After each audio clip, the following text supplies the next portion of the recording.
Hello, welcome to PRTv. I'm Sam Spurs for Life. This is your edition of number 85 Talking Points, and there is a lot to talk about.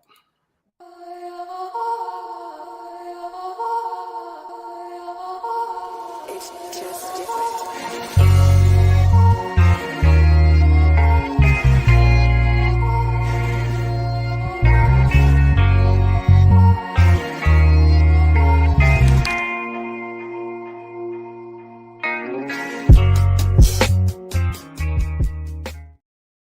Okay, hello, that's the transfer window closed as of yesterday. Tottenham are we in a better position than we were? I think so. With the signing of Pedro Porro. We've also got to talk about Antonio Conte.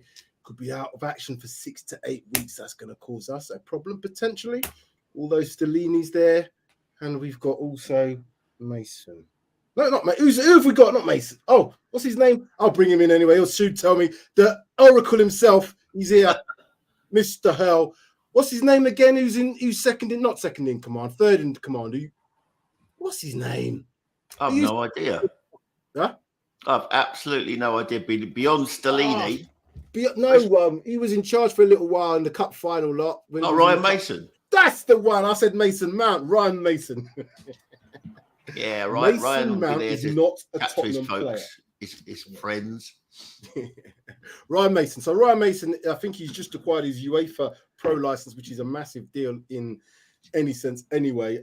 Having done various FA coaching courses myself, that Pro license is damn hard. So he's got that, but he's still learning off a book.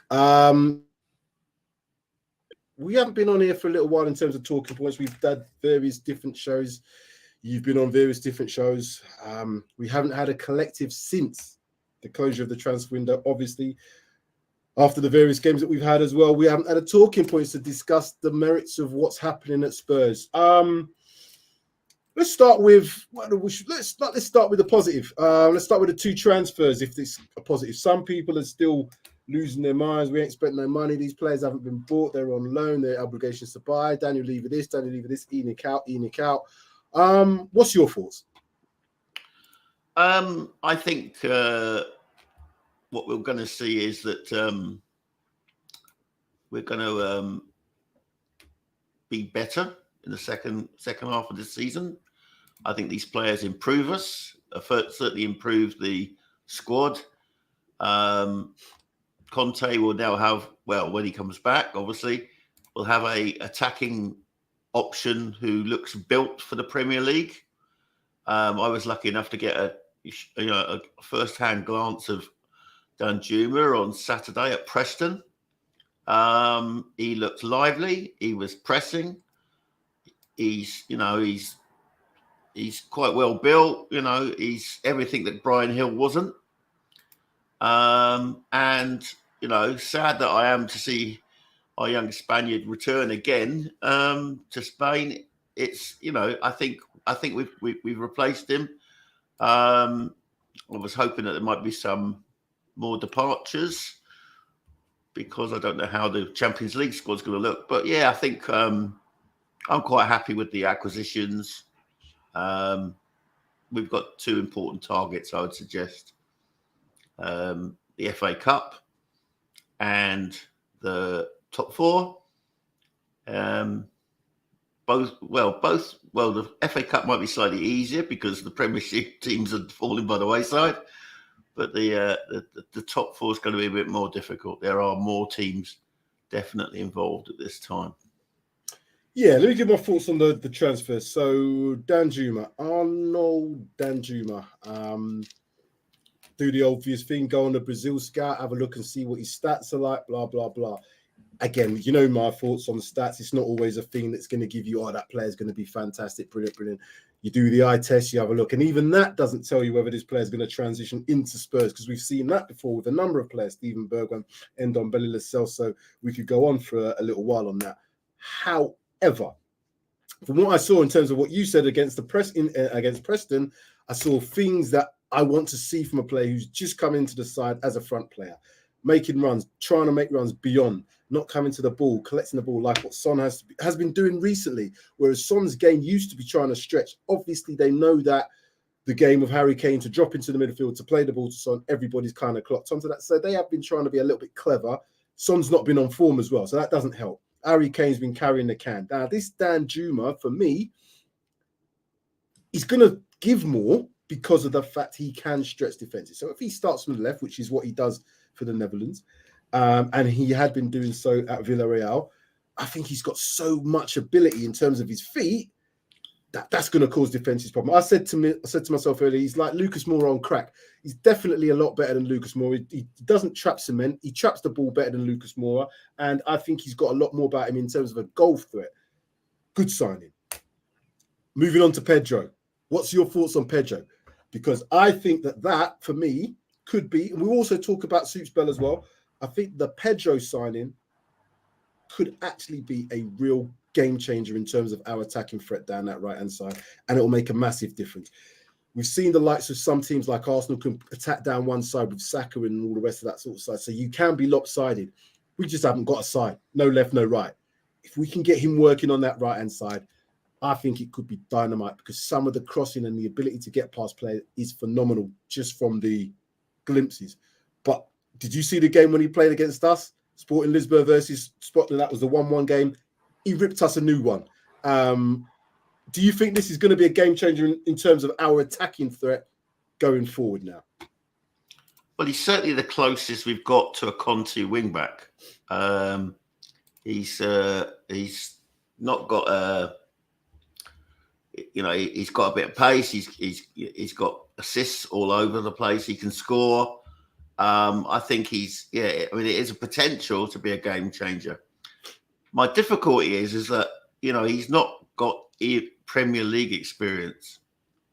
And that's kind of, we have lots of recent experience of players who don't make the transition. I'm confident, but, there's always that nagging doubt, there's a nagging doubt that it might not come to much. So there's always that doubt, but we have to look at the positive. I try and look at it from this perspective. Kulusevski, MisterK, both didn't play in the Premiership. Both came in the first game as soon as they got into the squad, and they found their way. MisterK a little bit more slower than Kulusevski, but both now key players for us. As I said, our wing-back is our downfall. In a system which relies on its wing-backs, we haven't got enough threat on both sides. Perisic, I think Sid's kind of touched on it. I'm not sure what his motivation is to be at Spurs. He's a decent player, obviously. He's got very much the experience that we want, but has he got the 20-year-old engine? No, he's not. He's 33, 34. So he's not going to be able to keep bombing up and down like what we need. Looking forward to next season, when the Doji's in that position, we could have two, dare I say, world-class fullbacks on our hands if we get everything right in terms of how we play. Obviously, that depends on the manager. I don't want to see another manager change. I've always said it. We change the manager now, regardless of what the situation is, it will be to the detriment of Spurs, and are pretty much done with all this rigmarole. And I've said I'm not an in out person, but what I am is let's get forward. Let's see if we learn from our mistakes from the past. I think we are beginning to. We're getting deals done. Some people still complaining about, their obligations to buy, they're not this. Well, if the manager leaves and we end up with loads of players like we have done on big wages, it's not a good look. Business is business, and we are, and I'll keep saying to it, Premier League is business first as opposed to football first. Let's move on to Conte. Do you think Conte's happy with those two signings? Well, he's certainly going to be happy with Porro. I mean, I can't think of, a right wing back that we could have got, that we could have afforded to get that fits into his system better than Pedro Porro. So I think he will be happy with Porro. Danjuma, Danjuma was really one of those opportunities that fell into Tottenham's lap, wasn't it? But it will strengthen the bench, certainly. I don't think Danjuma goes straight into the team. But, some are saying, whisper it quietly, that, maybe that was the fire that was needed up at Son's backside, and hence he produced those two worldies on Saturday. Just on that Yeah. point, Son, I thought that was the best thing that happened. Danjuma scoring in that game against Preston, even though Son had obviously scored the goals before. That's great, because now Son's like, yeah, I scored 2 goals. He could have been, yeah, I'm all right because this guy's just come in. But he's seen, I know that players know players. So he would have seen the runs he's making. A little bit of a smart finish, although a bit of a lucky one, but he was still the way he got into the position to make the finish is what I'm looking at. So Son has got a little bit of problems in hand. I would say that Kane is Kane is a guaranteed starter when fit. Kane's almost a guaranteed starter when he's not fit. So, we are going to see Kane through the middle. The right-hand side with Kulusevski, I think he picks himself. So that left-hand side, depend on how we play again. We're not playing with 2 up front, but this Danjuma can play in a 2. He can play just behind. He can play just off the left, off the right, as we've seen against Preston, straight down the middle. Richarlison was supposed to have that, but he's, at the moment, injured. We needed to get this player in, and I think, as you said, it kind of fell into our lap with Everton being Everton. Do you think he would?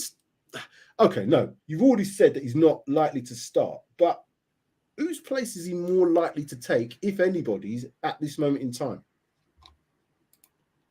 Well, I mean, I would say he's more likely to take Son's place on the left side because he's got a trick in him. He can dribble. I mean, his stats on that are phenomenal. If you see his little YouTube show reels, they are quite incredible. Some of the tricks he's got. He scores. He's got everything in his box. It's just obviously Preston can't be compared to some of the defenses he's going to come up against in the Premier League, but he's a hungry player, and he thinks he's good. He's got that kind of that fine line arrogance and confidence. It's and I think I like that about him. I think he could do that. If I'm being honest, I was hoping that we were going to see the back of Lucas in this window. You and me both, mate. People weren't happy with me when I said that. They weren't happy when I said, "Oh, you can go," but they were like, "Oh, Lucas." I was like, okay, whatever. He's done. There is a strong streak of sentimentality amongst Spurs fans, me included. So. Dinosaur said it best here. Lucas should have gone 2 seasons ago, but Conte would always go for Lucas before Gil, which didn't make sense. But yeah. Yeah. Well, I mean. Anyway, he'll be gone in the summer because his contract's run down. We've not taken the option, So, is he going to have a last minute bow out? Come off the bench and create a few dramas? Who knows? No, he doesn't I need think to. We don't need. I think Danjuma gives. I think Danjuma gives Conte another option, and for me, a far more constructive option. Yes, Danjuma is Lucas Moura on constructive. Is a constructive Lucas Moura. What I mean by that is, I can see what he's going to do. I don't know what Lucas Moura is going to do after time. Do you know what I mean? So when he gets the ball, I don't know. When I've seen the clips of Danjuma, as I said, he likes to get past the player and then he'll get in either cut inside or he'll get the ball in the box. That's what you want from a wide player. When he's in the central area, what he's trying to do is looking off the back of the shoulder off the centre back and making runs in behind. Centre backs hate that. They can see you. That's great for them. They know what to do. If you're trying to receive the ball and trying to receive with your back to goal all the time, pretty much all centre backs will tell you that's lovely. When they can't see you and you're seeing their shirt number, as the old adage goes, it's a world of problems if you're making runs in. So I'm hopeful that this will at least give us that option, which Richarlison, to be fair, was going to be that option. Lucas Moura, bye. Do you think we did enough in the window? I was going to say Sid then. By the way, Sid, I know you're not very happy. Come on, man. It's only Spurs. We know. This is Sean. Talk to him. It's only Spurs, isn't it? If we do this all the time, we're going to be upset every single day. So just let it go, Sid. Let it go, man. Did we do enough? You're on mute, by the way. Yeah, I understand why Sid was a bit discombobulated, if you like. I do too. I'm what went on, But you know, we can't have everything as Spurs fans, you know. Oh, that's an interesting comment from Kevin Murray. Well, let's talk about that because, again, whether it's by design or whether it is just by luck or by just accident, Matt Doherty, Justin Timberlake to some in our WhatsApp group, good riddance to some, but in our WhatsApp group as well. Sent out on loan to Atletico. He looked really happy in the picture, and then the next message after that was his contract's been terminated. Now, I just like to give my little 2 pence worth. I'm not saying that he's a worse player than Emerson Royal. I think from an attacking perspective, he's a better wing back. I think from a defensive perspective, Royal's better marginally. I also think that Royal is better athletically. The biggest factor is there's more resale value with Royal. He's 23, is he? Although he looks about 33, I'm sure he's 23. Matt Doherty must be 30, might be 31, I don't know, but he's certainly not going to get better. I don't see any resale value for him, and he's off our wage bill now. So there's positives for it. Yes, if Porro gets injured, we've got rid of Jed Spence on loan to Rennes. We've only got Emerson Royal, but we've only had Emerson Royal anyway, even when them two were fit. So even when Jed Spence was fit, and even when Matt Doherty was fit, it was still Emerson Royal for the majority. So, fingers crossed, Pedro comes in and he runs the show. We might not see too much of Emerson from a starting perspective, maybe to come on and do a defensive job. Was it the right decision to get rid of Matt Doherty? I think this was just a terrible Tottenham cock up. I think they only wanted to loan him for the 6 months, but then someone did the maths and said, no, you've already got 8 international loanees. You can't do that. And I think there is a danger. He might not have been the most popular player amongst Spurs fans, but in the dressing room, he had very big supporters in that dressing room, including numero uno, Harry Kane. Yeah. Him and Kane were like that. And for them to now find out that their mate has been terminated, not just loaned, to come back in the summer, terminated, you don't know how that's going to affect a player's feeling. I think this is a big cock up. They didn't mean to do it, but they were forced to do it, and that was because Spence went and took an international loan as well.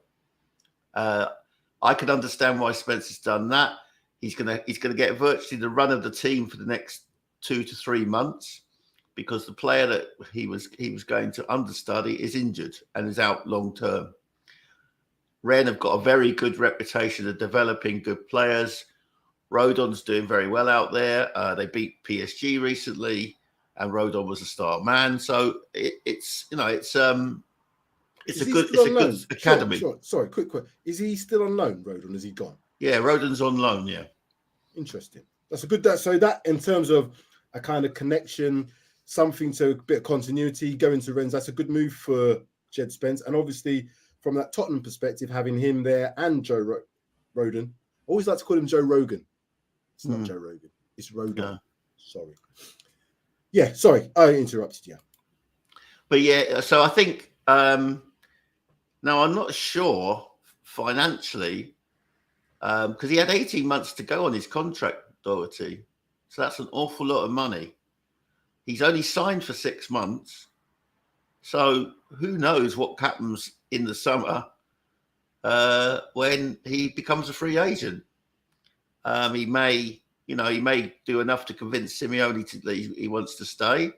Simeone is a fullback whisperer, just like Maurizio Pochettino. So I think it's a sort of botch up, but it's actually probably worked out for the best for us. I must admit I was always pro Doherty and not so pro Emerson, but there you are. I was the same.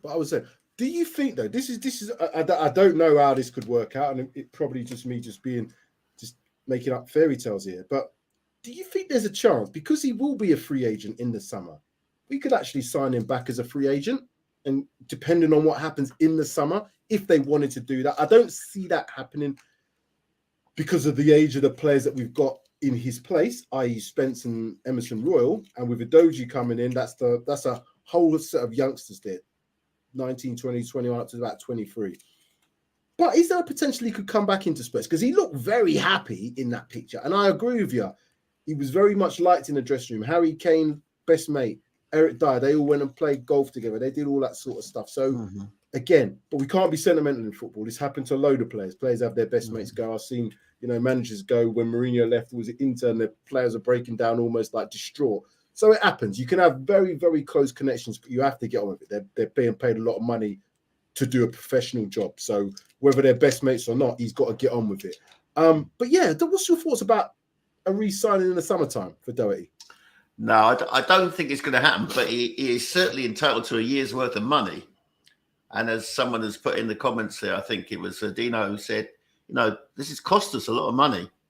It's cost us a lot of money, because we've got to pay 18 months worth of contract for a player that we don't actually have anymore. So again, it's money that's burned, money that won't be available in the summer window when we're recruiting for Conte or Conte's replacement. I don't know. I don't see him coming back at 31. No, they're trying to rejuvenate the team. But it's interesting. Ali Gold in his video earlier tonight I was watching. We have over £200 million worth of talent on loan. £200 million we've spent, and they're on loan to other clubs. Shocking indictment of the transfer policy. And everyone apart from Pierre-Emile Højbjerg from the Mourinho transfer window is gone.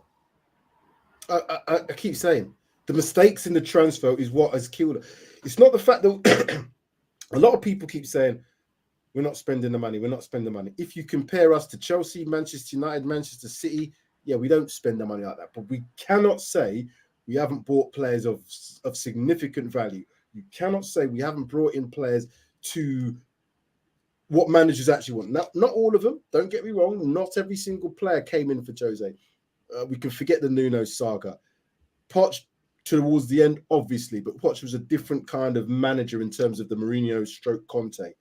Again, Conte's always going to demand, even if he'd have got the players he wanted, he's always going to want more. That's the nature of those type of managers. They are demanding.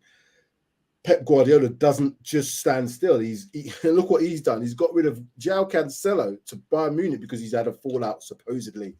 That's the ruthlessness of these guys. So I can completely understand, when they have to make these decisions, and we sometimes go, hold on a minute, what's going off here? But I don't. I'm just trying to think here. Are we in a better position than we were? I think so. Because although Matt Doherty, yes, it was a mess. It's a cock up. In the long run, we've talked about why don't Spurs just get rid of players? Why don't they just cut them off? Well, here's a prime example. We can't then go and say, well, we're just wasting money. It doesn't work like that. We either get rid of players because we have to get rid of them to make room for others, which in effect this is, or we don't. And we end up with loads of players out on loan, which we've seen doesn't always work. So what I'm saying to people out there, what do you want? Do you want Pedro Porro in, or do you want to have Matt Doherty back here? Because I know which one I want. That's it. Rant over. Let's talk about our friend, Mr. Conte. I don't know too much about his illness. I do know it's an abdominal problem, gallbladder potentially, but something that could keep him out for up to 8 weeks. How is that going to have an effect on the team? An obvious question. I'm not sure if there's an obvious answer. There may be a number of answers. What's your initial thoughts when you heard that news, Sean? Well, my initial thing was find out as much as I could about the operation. My first piece of advice was from my friend whose wife had the operation. She was off work for 6 weeks, so it could be, if it's done on a sort of like keyhole style surgery, then it might not be quite so invasive and he could be back in a fortnight or 4 weeks. But we're going to be without him for a while, and there's no doubt about it. I think in the last couple of games, the players have really played for Conte, and I think they've re-nailed their colours to the mast. They can see that there's targets in sight. The FA Cup is obviously a burning one. There's a Champions League to come in a few weeks, and then obviously we've got to try and scrap away and see if we can climb into the top four. Going to be very difficult, very difficult. I don't really, now that Arsenal are out of the FA Cup, they only have to play at the weekends, although they will go into the Thursday-Sunday thing if they're in the Europa League. They may even throw that, in order to concentrate, put everything in the basket for the league. They could still be hunted down by City. They may even be caught by United. But our priority is by hook or by crook to try and get in the top four, and I want us to have a real go at the FA Cup. 100%. When we had a good excuse not to play Kane, example, on Saturday, and I was, when I was walking in the stadium and the team came out, I thought, oh God, but he was on the bench, so he was always there as insurance. But thankfully, he didn't have to play because in the second half, our strikers stepped up. So, but I want us to have a go at the FA Cup. I want that day out in May, Mate, I tell you, I think my thoughts on that. Excuse me. Top four over trophy over a top four any day of the week. It could have been the Carabao Cup for my liking. A lot of people say, no, what we got a top four. We need top four. Well, we don't need top four. It's been proven you don't need top four. Now, as a business perspective, in terms of the money that Spurs have to generate, obviously the Champions League is a big thing. But I'm now seeing that Beyonce's coming and doing concert there. Wizkid's coming and doing concerts there. Do you know what I mean? They can make money hand over fist from just the NFL itself. So in terms of the Champions League and going, unless we was to get to the final again, that's when you're going to really make them big bucks. Yes, you make a lot of money, but I don't think it's that much of a detriment. Chelsea ain't going to be in the Champions League this year. It's looking pretty unlikely that Liverpool are as well. So what are they going to do? Are they just going to go, oh, that's it? No, they're still going to spend to get back in there. However, if for us, we need to win. These players need to have something that they can say, yes, we've achieved that, and get rid of this Spursy tag in finals and semi-finals that they're just mentally not ready. I don't want to see that. Then we have got a great opportunity in the FA Cup, just seeing some of the teams that have gone out, and now we've got to draw against either Wrexham or Sheffield United. Is that game gone? Who are we playing? No, is that the replay's next week? Oh, I thought it was yesterday or something like that. Wrexham or Sheffield United, then, innit? Next round away. I think it's Sheffield United because it's they've got the home leg for the replay. So yeah. I don't care who it is, mate. You'd take that all day long, wouldn't you? Wrexham or Sheffield United? They will be a much more formidable prospect than Preston. They're second in the Championship. They're on fire at the moment, and they'll look at our shaky our League Four and think, yeah, we can have a go at this lot. So it's not a given. It's not a given if it's Sheffield United. No, it's not. And it's not a given. I think it was. I think it'd be more of a given if it was Wrexham. It's not a given. I totally agree with you. But when I look at the fifth round now and who we could have got, home draw is always favourable. But a home draw then playing someone like City or even Newcastle. If you ask me, what would I rather have? An away tie against Sheffield United or a home tie against Manchester City? I'm taking Sheffield United all day long. I think our way of playing is going to upset Championship teams more so than it would Premiership teams. Because if they change their way into a formation to match ours in terms of a back three, if they're not used to playing that tactically is a very difficult proposition. I think it'll be, as you said, a tough game, but I think it's probably as good a draw as we could have got not getting a home tie, should I say. So I'm happy with that, mate. Where's the talent in the academy? So we got to talk about this. We've just what's his first name? I keep forgetting his first name. But I'm going to find it because I can't remember. SUBSRCRIBE, the guy from Chelsea, 19-year-old prospect, banged in a whole load of goals for Chelsea in the league in terms of the Premier League 2 and the under-18s, under-19s. I think he scored 4 goals in a FA Youth Cup game. I think he scored something like 23 and 25 appearances for Chelsea. Manchester City were after him. Didn't sign for Chelsea, although he's got, I think it was 6 months left on his contract, decided that he wanted out. Chelsea couldn't persuade him to stay, although they did. They've gone and bought the whole world.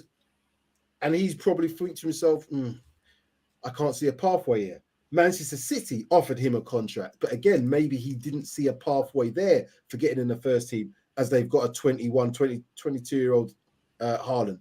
It's not likely. Spurs have obviously sold him a dream. They've sold him and said that there is a pathway into this first team. And that obviously can only be following Mr. Kane. What that means for the likes of Troy Parrott, Dane Scarlett, I don't know. But this guy, again, I've had a look at him. Looks good. What's your thoughts on SUBSRCRIBE? Well, I mean, it came out of nowhere, but he's exactly right. From what I understand, Tuchel gave him his debut in a Carabao Cup game, I think, in an effort to try and persuade him to stay. But it's obviously there's a new sheriff in town at Chelsea, and they're not. He just couldn't see a way through. I think Tottenham have talked about him coming here, doing the 6 months, going on loan next season, and then coming back to compete with, because at that point, that's when Kane's contract is up, isn't it? So it would be the time when all the pretenders from Parrott to Scarlett to this SUBSRCRIBE will need to step up, and if not, it's going to be in a very expensive replacement. We've been very lucky that we've had a striker for 10 years and a goalkeeper for 10 years, to be fair, who've kept us in competitive. Jude Soonsup-Bell. Sorry for getting his name wrong and calling him Soot-Bell. It's not Soot-Bell, it's Soonsup-Bell. Jude, he looks good. He does look good. We know that we've got talented youngsters. I don't know what our academy is doing. The academy, what's the guy who's now gone to Arsenal, who's left our academy? Obviously, head of youth recruitment. Yeah. So there is some changes that are required, because I don't think we've done enough to get players out of that system. And there has been some talent in there. The likes of Marcus Edwards, we've seen what he's done going to sport. I think, as I understand it, the restructure that PRTv has put into the youth system, his chief scout did a lot of youth work, and there was a kind of overlap, and they felt it was kind of making things more difficult, and that's why they weren't too unhappy when this guy left. The fact he's gone to Arsenal is, neither here nor there. I mean, you're going to go somewhere. I think this young guy they got from Chelsea would obviously like to stay in London if that's where he's from. So we've used our advantage where we can, and hopefully we'll start to see the fruits of this labour. Of course, there's the other unspoken elephant in the room, and that's the future of Fabio PRTv.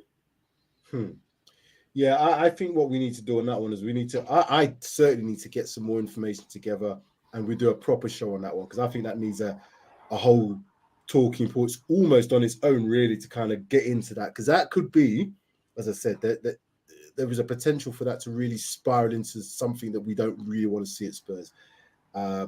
Obviously, we've got deals done. Could that be the reason why other deals haven't been done? Potentially. I don't know what's been going on in the background. We can only go by what we see. You mentioned it just a minute ago about bringing SUBSRCRIBE in for like 6 months and then send him out on loan. That looks like it's a bit of a policy, because it's almost like what's happened with Jed Spence. Now, I've been crying about Jed Spence, saying, why hasn't he been given a chance? Why can't he play? He's better than bloody Royale. He's better than Doherty. But now think about it, and based on what you've said, there clearly is a development path for him. He's come in the summertime. Maybe he was told, you ain't going to play first team football. This is what we're going to do. We're going to train you here for 6 months, 5, 6 months. You're going to get the full preseason. You're going to know what it's like to be in and around top players.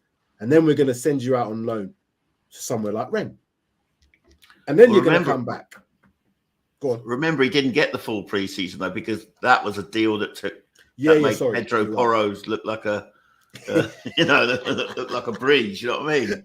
So he didn't go to South Korea. He only joined up with the team once they got back from South Korea. So he was always sort of behind the 8 ball. You know. Yeah. I think. There could be something in that Spence thing. You know, I mean, obviously, we don't. You know, with the uncertainty hanging over the manager, he could come back to a clean slate with a new manager. You know, he could even come back with a clean slate with Conte if Conte's the manager. That's true. That's true as well. Yeah. Yeah, because like I said, there is a reason.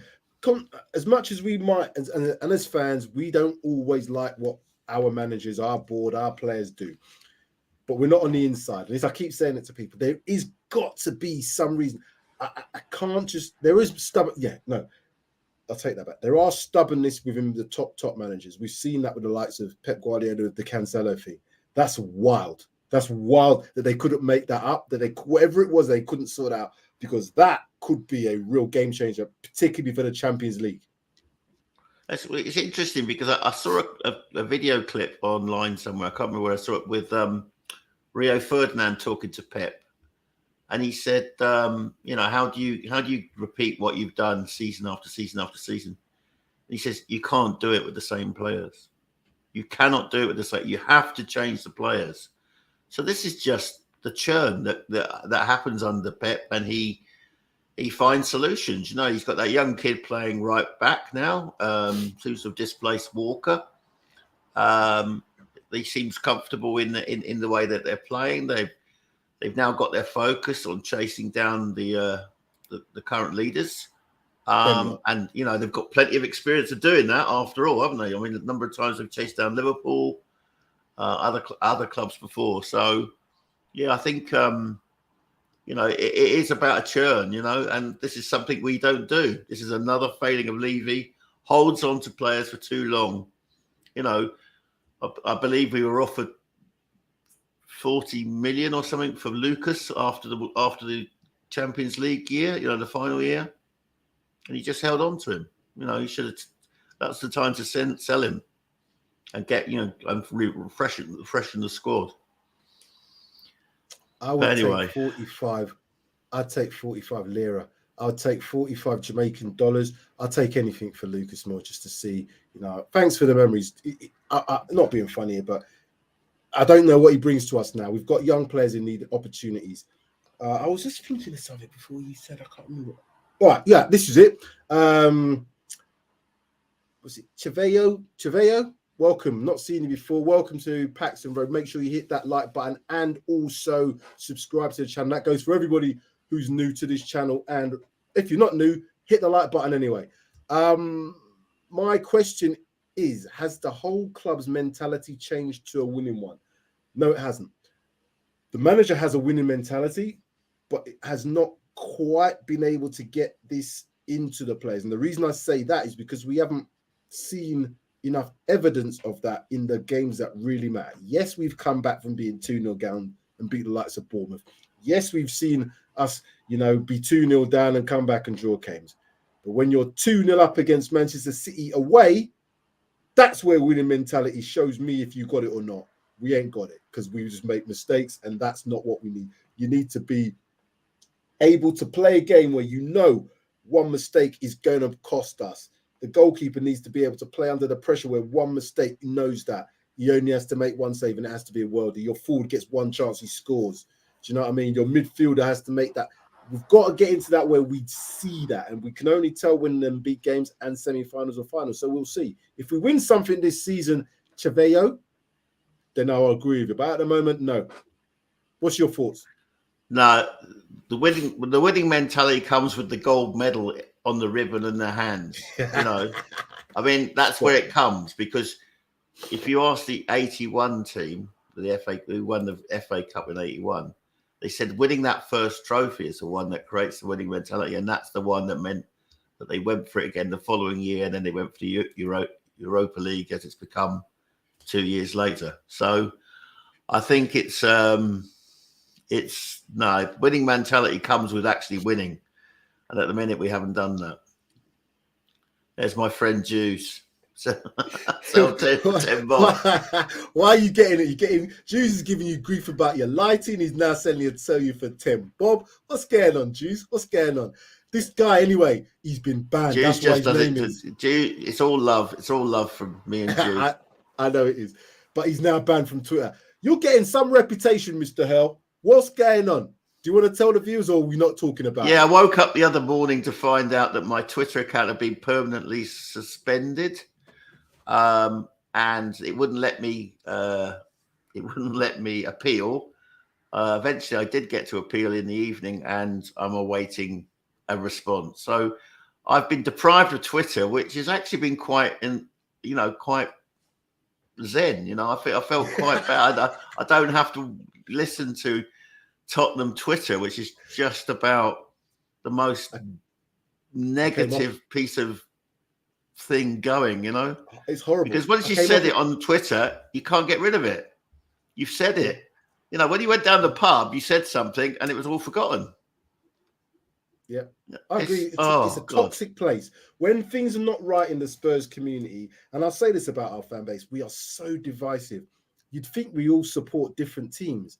We're supporting the same team. We should want a collective goal for the team to do well, for the team to win, for the best interest of the players, management, staff, everybody associated. But when you go on Twitter, when there's a little bit of it can be a bloody toxic place. And I came off it because I saw some arguments. I was like, I ain't getting involved. I was in on another WhatsApp group other than our one, and I see some shit going off there. And I was like, oh my God, I can't deal with this.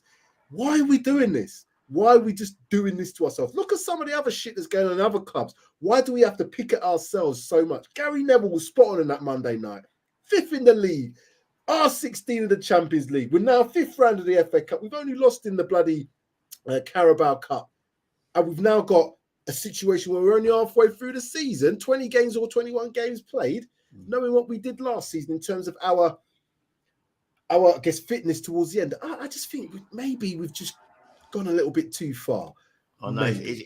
And of course, the thing that is really, really killing us is the fact that Arsenal have got 50 points and played 2 less games than us or something.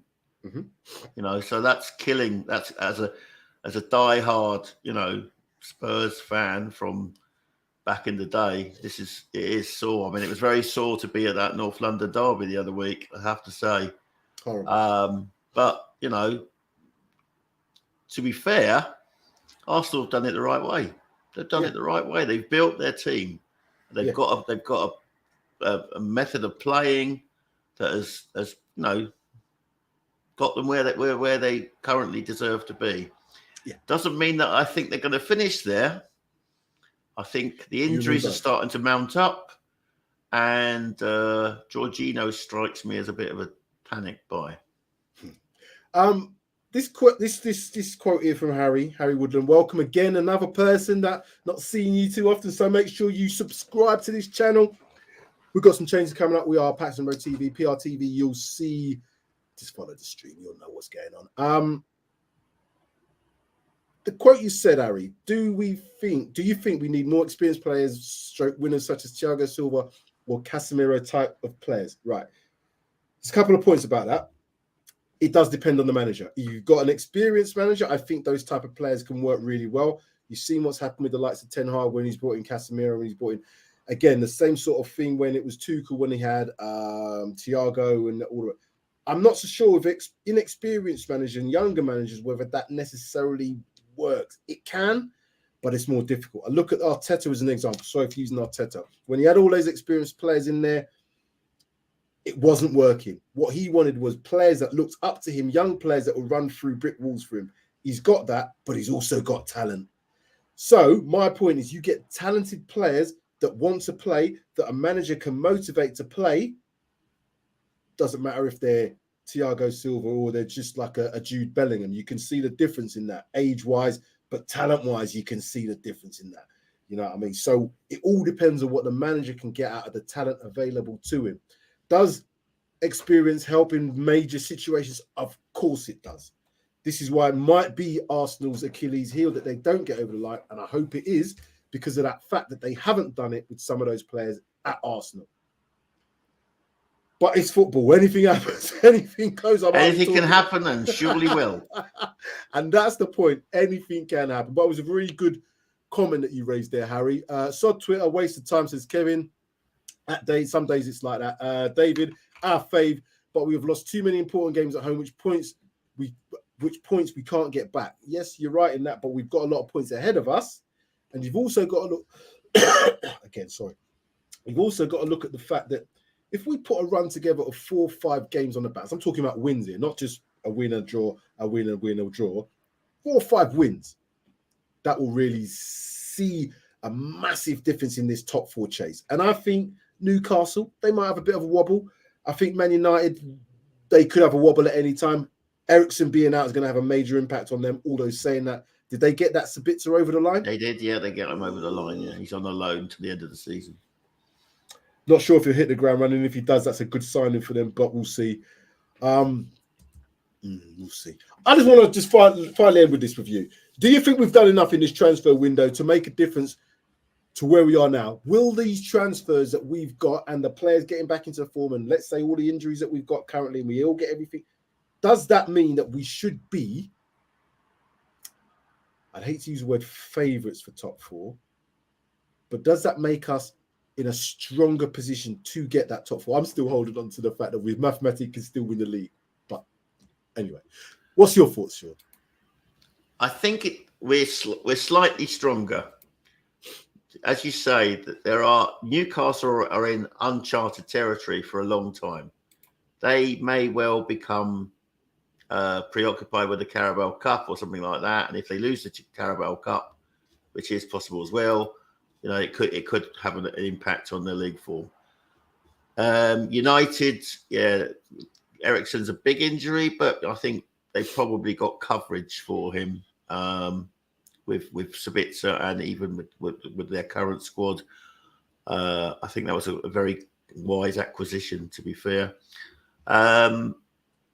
We're in with a shout, but I don't see us as quite favourites for the top 4.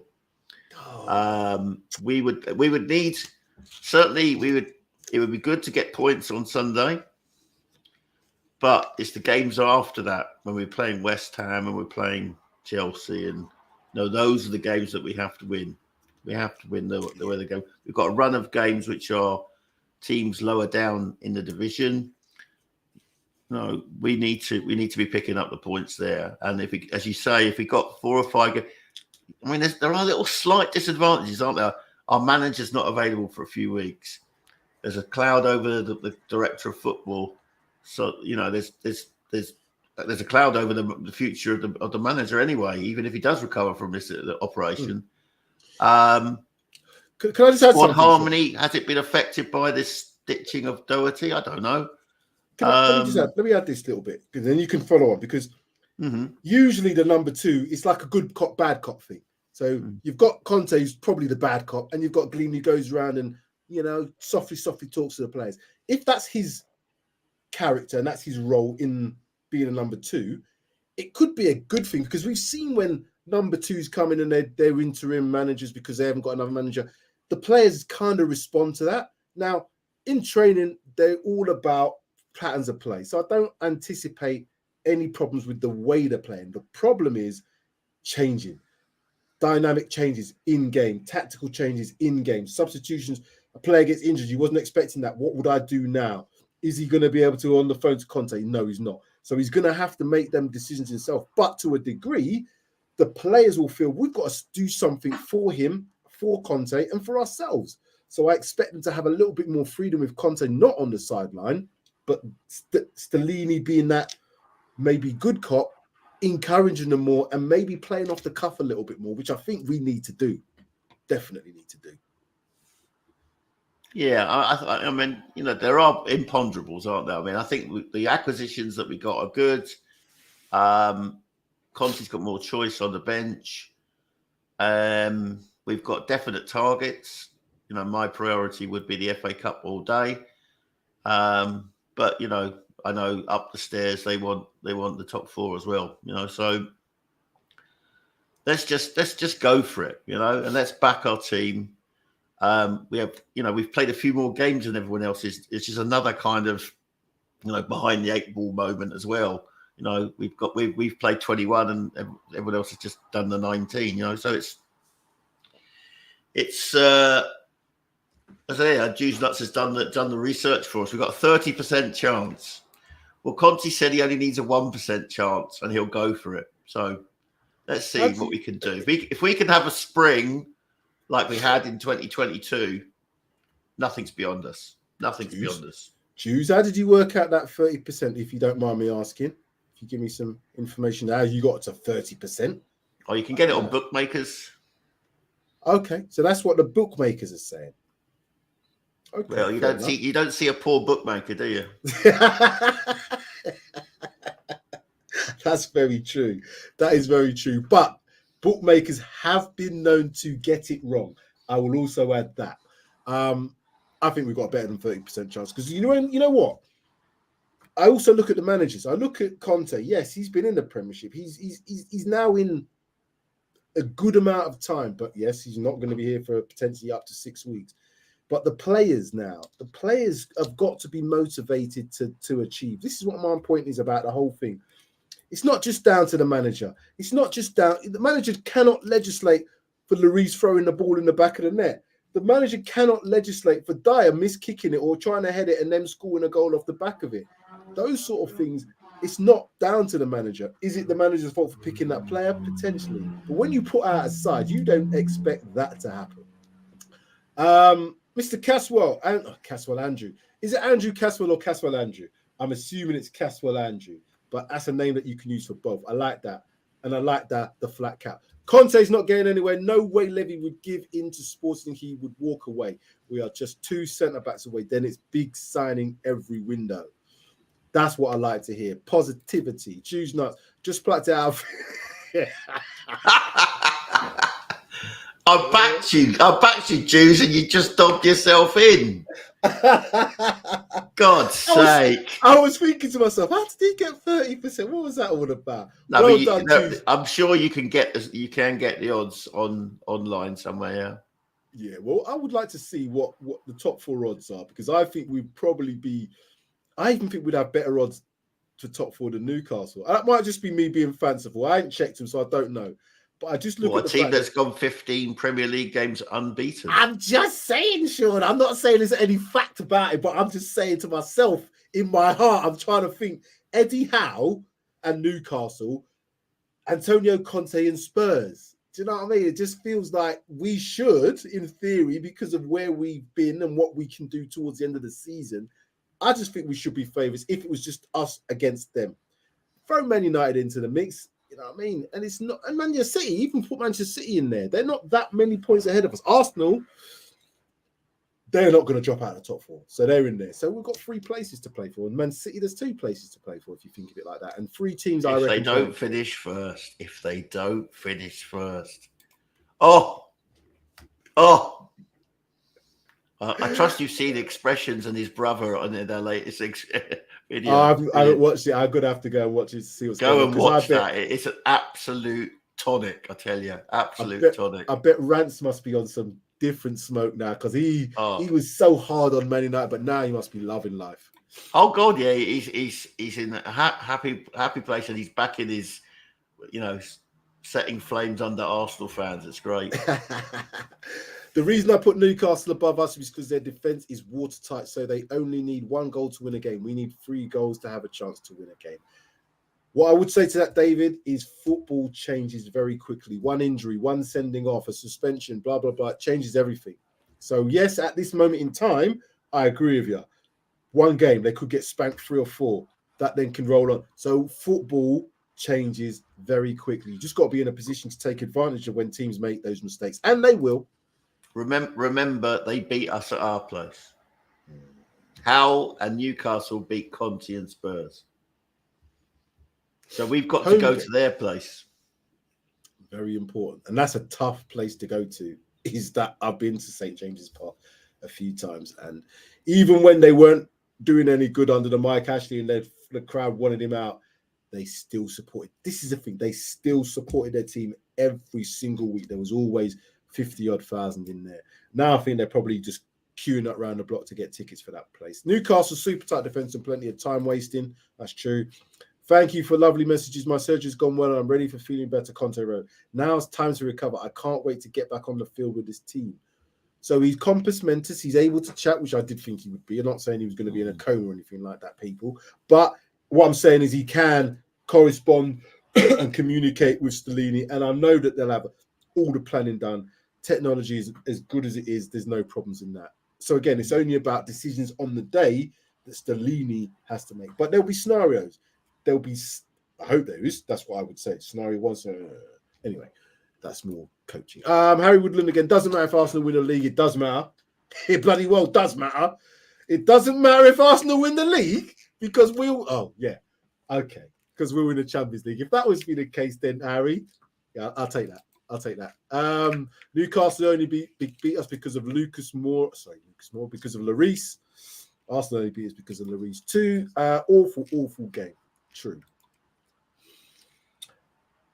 Banned from Twitter, Mr. Hell. What's your final thoughts?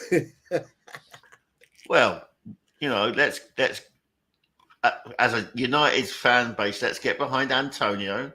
Let's get behind the teams he picks, the players that we brought in, and let's get on with scraping as many points as we can between now and the end of May.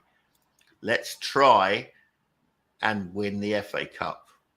And let's give a good account of ourselves in the Champions League too. I don't think I'm quite on board with Harry and that we're going to win it. But when you get into the next round, and Milan are in, they are all over the place at the moment. You get into the next round, luck comes into the draw, as we found out in 2019. Listen, did we think in 2019 that we'd get to a Champions League final? No, we didn't. We got lucky on the way. Ajax, Manchester City being two of the teams we got lucky against, but we did. We got there. The final wasn't the final that we wanted. And again, it was a little bit controversial with the handball given against our friend Sissoko. That's long gone now. All we can do is play the games in front. Over 2 legs, I think we're a proposition for any team in Europe. I really do. Even the big guns, because away from home in Europe is always a tough place. Crowd, midweek, lights, all the rest of it. So let's just say, I'm not saying, oh, we're not going to do it. I think there's a possibility. Well said, Sean. Come on, you Spurs. Scrapping is correct word to use. Laugh out loud. Yeah. Yes. Scrapping. I agree. For every point. I agree. We have to scrap for everything. But that's what Conte wants. He wants fighters. This is his mentality. You know, you have to do that. So yeah, the more we do that, the more I'm pleased. Get Club Brugge on Benfica in quarters. Get Club Brugge or Benfica in quarters. Yeah, Benfica. I'll take over them too. No problem at all. But we'll see what happens. Let's get past AC Milan first. That's it. I think we're done. If you can and you haven't done so already, make sure you hit that like button. Subscribe. You'll be seeing some changes coming up again soon. PRTv, no changes for you. Just got to click on a link. That's all you got to do is keep on following us and you'll know exactly where to find us. Also, send this out to your mates who are Spurs fans, who are not Spurs fans. If they're Arsenal fans, they want a bit of a laugh. Tell them to come and watch us. We'll also be doing some things where we'll be inviting some guests on for you guys who are watching in the stream in the comments, and we'll put it across the banner at the bottom for you to come on, probably on a reaction show when we're all emotional. We might live to regret that one, Sam. I know, but I said it now. It's out there. Like you said, once you put it out there in the ether, it's out there. The old Swede could be our downfall. Who knows? Sean, banned from Twitter hell. Thank you very much. No problem. Thank you all the viewers. Harry Woodland, David Clark, Dino Dinosaur, Caswell Andrew, or Andrew Caswell, I don't know. Jews Nuts, as per usual. Who else has been in there? Chaveo F. Make sure you keep watching us as well and hope you subscribe to the channel. That is it. Done enough talking. I'm going to find the outro because we got some nice Sid outro. He's done this. Where is it? That's a Sid Says one. Oh, thanks. Thanks, Endon. I found it. Right then, Sean. Oh, yeah. Final things before we go. The preview show for Man City game due to time, and it may well be tomorrow, possibly Friday, but it would need to be earlier doors than this. We'll talk on, not Twitter, we'll talk on WhatsApp. It's pointless. I'm lost. Thanks very much. See you guys. We're out.